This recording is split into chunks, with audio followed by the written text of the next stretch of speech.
guys, I'm Aiden. Thank you for watching my mom's channel. Welcome back to another video.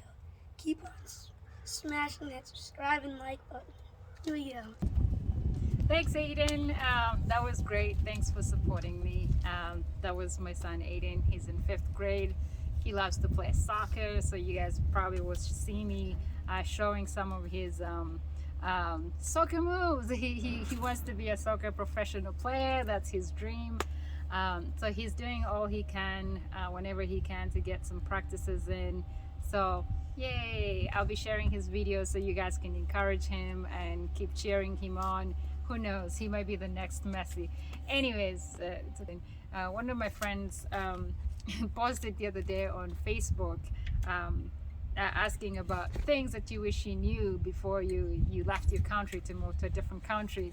And I thought it was really interesting reading people's comments and all that stuff. So it was cool, and I thought I could relate to most of what people were commenting, and I was laughing and giggling at some of the things. So if you're out there and you're thinking of moving to a different country, maybe some of these things, some of these pointers might be helpful to you, as you might at least avoid the shock like I did, the shock that I got when I got into the States, having moved from Uganda, Africa. One of the things, so I'll go straight, like one of the things was, I wish I knew that it was so hard to get my Ugandan food here, like the matoke and so all that's like traditional, like local foods. I wish it was so easy to get them, because after a week of like eating pasta and rice, I craved for, you know, the foods that I grew up eating, like let's say fresh beans, fresh peas, yams, some great sweet potatoes. So all those foods I started craving, and they contributed to a lot of my homesickness. So I wish I knew that, so that I expected it or prepared myself mentally, that I would not be getting those foods that easily.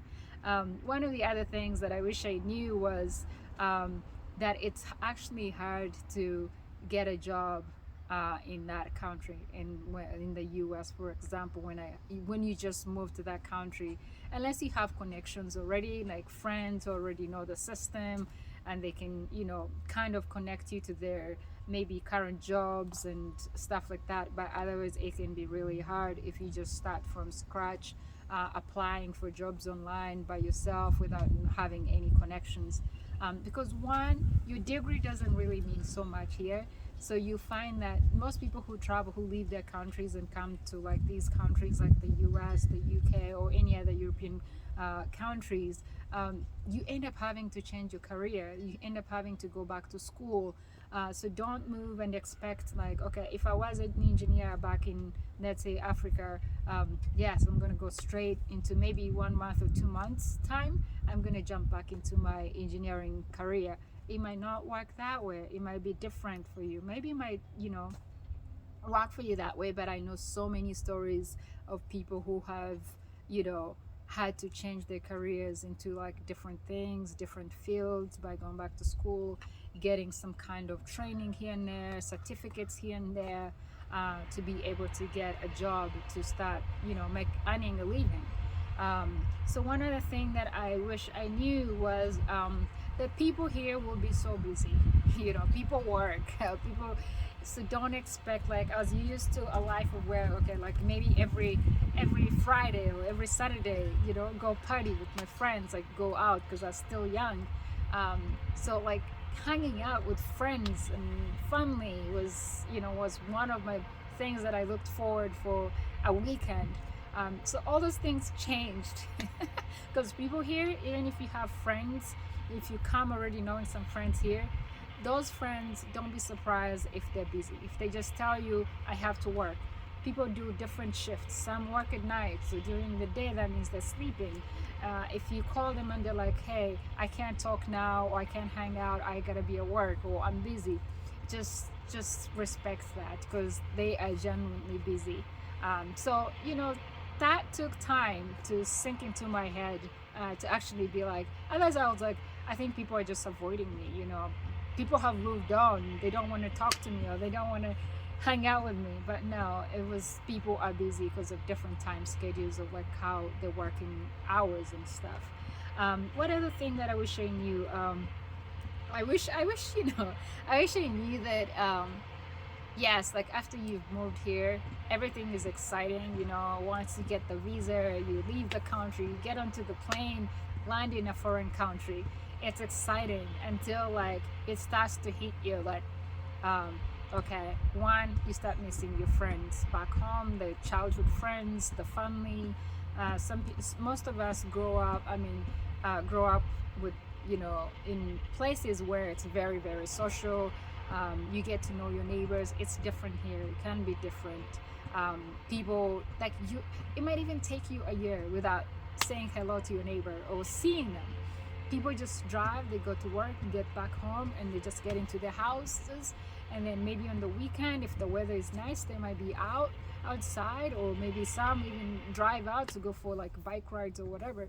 So you might be surprised not to see your neighbor for months or even a year.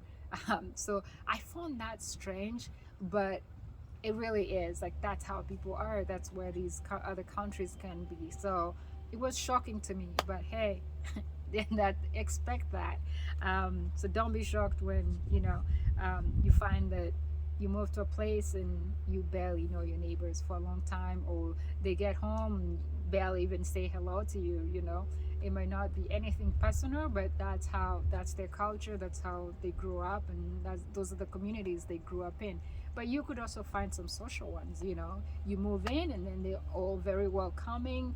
So that's like one of the best communities you want to be in. If you're a social person, you could be the other way around and you're like, hey, I need my space. um, and then what is it? One other thing that I was really surprised about was that not everybody will be welcoming. And this could be even some of you African people that you think, okay, hey, I'd like to connect with uh, other Africans, but some might not be that welcoming. So that could surprise you, but it's something that you might want to be prepared for. They could have their own different reasons. I know some people that say, hey, I moved here, I don't want anything to do with the Ugandan communities, for example. It could be something that maybe some friends told them about what happens in Ugandan communities. So or maybe it could be people's different experiences. So if that happens, do not get surprised. People have their own reasons as to why they want to keep their distance from you, and yet for you, you're like, oh my gosh, I'm so excited, I just saw another Ugandan person. So if they give you the wall, respect it. But it could be shocking to you. So I found that really something. And then what else? The weather. Like today, it's 70 degrees. That's why I'm sitting outside. I was working outside today all day, and but we've had like a cold winter of like months. So I wish I knew that yes, the winter can go up to 6 months, and for some states it could even go longer. Some states it could go less. But like in you, those who are on the east coast like me, you would say this year was like a cold winter. um, so yes, the first days of snow, yeah, it's all cute. It's all cute and pretty. You go outside and take pictures until that's getting old. Okay, you're like 1 week, 2 weeks, 3 weeks. When is this gonna end? No, it's gonna be months, and you have to be bundled up and all this stuff, and the snow and the messy and the driving on the roads gets hard as when it snows. So all these things you get used with time. But hey, the first few years, if you move into those states that have like really bad winters, can be challenging. Anyways, I thought that post, my friend's post, Annette, was really interesting reading the comments. And I thought, hey, that this would be fun to share with most of my friends out there, most of you guys from different countries who've moved to different countries. I would like to hear what you say. I'd like to hear your experiences, what it was like for you. So please share with me. You can write them in your comments in the comments section. Check out my channel, subscribe those who haven't, like my channel. Give me feedback. I really always love to hear people's feedback on my videos. It keeps me going stronger and helps me get better. So thank you. Enjoy your day. I gotta get back to my work station here. It's been about maybe 15 or so minutes, and I gotta go. Okay, keep healthy, keep drinking your water. I'll see you next time. Bye bye.